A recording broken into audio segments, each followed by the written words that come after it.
ఓం నమో నారాయణాయ. హరే కృష్ణ. ఈ సృష్టిలో పండగలు చాలా ఉన్నా మన జీవితాన్ని శుద్ధి చేసి మనసును వైకుంఠ మార్గంలో నడిపించే అత్యంత పవిత్రమైన రోజు ఒకటే. అదే వైకుంఠ ఏకాదశి. దీన్ని ముక్కోటి ఏకాదశి అని కూడా పిలుస్తారు.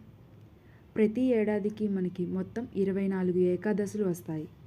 కానీ ధనుర్మాసంలో సూర్యుడు ఉత్తరాయణానికి మారే ముందు వచ్చే శుక్లపక్ష ఏకాదశిని వైకుంఠ ఏకాదశి అని అంటారు. ఇది సామాన్య ఏకాదశి కాదు. 3 కోట్ల ఏకాదశుల ఫలితానికి సమానం. అందుకే దీన్ని ముక్కోటి ఏకాదశి అని కూడా పిలుస్తారు. సూర్యుడి గమనంతో ఉన్న సంబంధం, సూర్యుడు ధనస్సు రాశిలో ప్రవేశించిన తర్వాత మకర సంక్రమణం వరకు ఉండే కాలాన్ని మార్గశిర ధనుర్మాసం అంటారు. ఈ కాలంలో వచ్చే ఏకాదశి అత్యంత పవిత్రం. ఈ రోజునే దేవతలకు పగలు ప్రారంభమవుతుందని శాస్త్రాలు చెబుతున్నాయి. ఈ రోజున వైకుంఠ లోక ద్వారాలు తెరుచుకుంటాయి.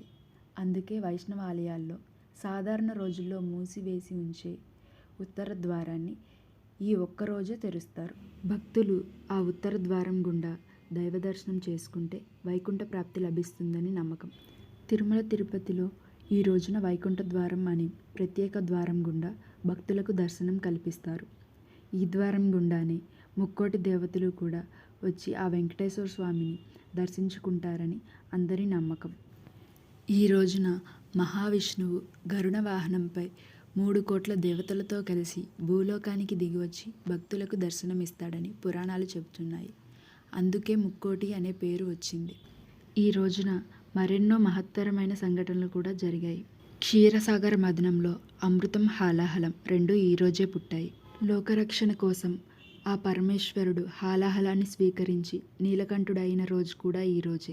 ధర్మస్థాపన కోసం మహాభారత యుద్ధంలో కృష్ణుడు అర్జునుడికి భగవద్గీతను ఉపదేశించిన రోజు కూడా ఇదే. అందుకే ఈరోజు భగవద్గీత పుస్తక దానం చేస్తారు. అసలు వైకుంఠ ఏకాదశి వెనుక ఉన్న అత్యంత గంభీరమైన కథ ఏంటో ఇప్పుడు తెలుసుకుందాం. పూర్వకాలంలో మురా అనే భయంకర రాక్షసుడు లోకాలను అల్లకల్లోలం చేసేవాడు. దేవతలను, ప్రజలను, యజ్ఞయాగాదులను నాశనం చేసి వారిని ఇబ్బందులకు గురిచేసేవాడు. తమ బాధలు భరించలేక శ్రీ మహావిష్ణువును శరణు కోరారు దేవతలందరూ. శ్రీ మహావిష్ణువు కొన్ని వేల సంవత్సరాలు మురతో యుద్ధం చేశారు. కానీ ముర మరణించలేదు.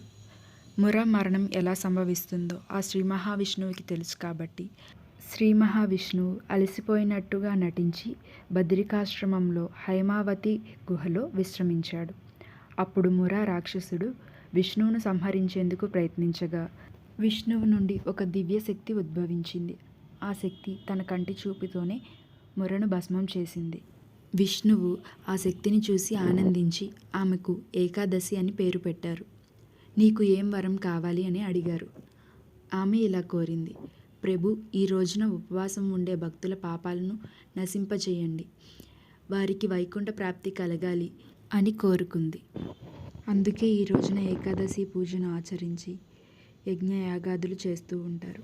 ఈ రోజున ఉత్తర ద్వార దర్శనం చేయడం ద్వారా సకల పాపాలు తొలగుతాయని అందరి నమ్మకం. ఏకాదశి నాడు ఎందుకు బియ్యం తినకూడదు అంటే మురా రాక్షసుడు బియ్యంలో దాక్కుంటాడని నమ్మకం.